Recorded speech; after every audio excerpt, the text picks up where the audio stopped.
Hello YouTube. So today I'm going to talk about what I do finishing oak cabinets. It's probably not the steps most people use or even most people recommend. It's just this is what I do. I can't really show you guys the process I go through because, as you can tell by how shaky this is, I don't have fancy recording equipment. I have a cell phone. So this is a face frame I'm working on, and I'm just going to take you to the steps I do. This is obviously red oak. It is pocket holed and glued on the joints. And I'll show you that. You can see the pocket holes. Get that light out of the way. If you see the slots here, those are for biscuits. I do use biscuits just to attach my face frame. It doesn't add strength or anything. It really is just for the alignment, especially on my drawers here. But that's not what we're here to talk about. Coming from the background I come from, a little bit about myself. I've been a home remodeler and a home builder for 23 years, and I've just recently got into the woodworking hobby about a year ago. Just got tired of remodeling houses, too old, bodies wore out.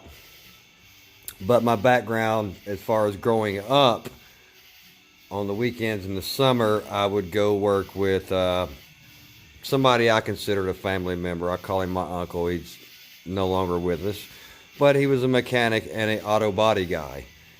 So I learned a lot about painting cars, and I learned the smoother this finish, the better your product. So I know a lot of videos I watch, everybody brings all their finishes to this 220. Well, that's not what I do. I'm not saying that they're wrong or I'm right. This is just my process. I start out with 150 grit. I start on the orbital, and then I go to the palm sander. Then I go up to 220, orbital, and then palm. At that stage, I use a sanding sealer and completely coat it. I let that sit for about 2 hours, depending on the temperature or the humidity. Then I go back over that with these.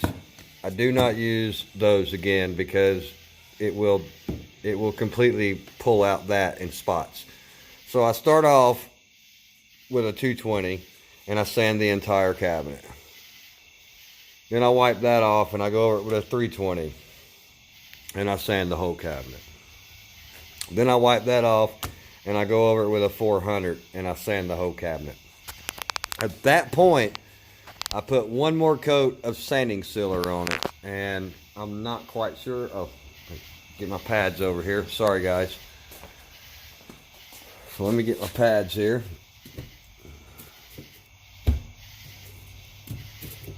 At that point,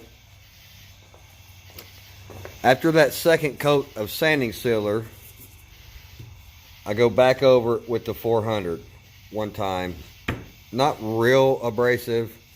Then I take it even further and I pull out this guy, which I'm not sure what you call this. This is an ultra fine. It's roughly 1,000 grit is what it is equal to, and I go over the whole thing with that. Blow that off, and then I go over it with this one. This one is equal to 1,500 grit. Oak is extremely porous. And a lot of customers don't like that look. Some do, some don't. This particular customer does not. The finish is actually going to be amber shellac because I have to match that mirror. So these are just the process I go through, the steps that I go through as far as sanding and prepping. Almost every video I see, they only take it to 220, and they actually have great results. They do. I just find that when my surface is up to a 1,500, before I lay down any color, it's just a better process after that. Once I lay that first coat down, I can come back with this little guy here, this 1000 grit, rough it up a little bit, throw it to the side, wipe it off, hit the final coat, come back with this guy, rough it up, throw it to the side, wipe it off, put a wax on it, and it turns out great every single time. So I hope you guys enjoy the video. I'd like to, if you can, hit that subscribe button, and you know, let me know if you have any thoughts about this. A lot of you probably are going to say I'm wasting my time. You may comment on the shakiness of the phone and this, that, and the other. I'm sorry, I apologize, but that's not what this video is about. So there we have. That's actually, I believe that's going to be a vanity. So that's what that's going to be. So love to hear your input. Comment below, and I'll answer everybody back. Thanks.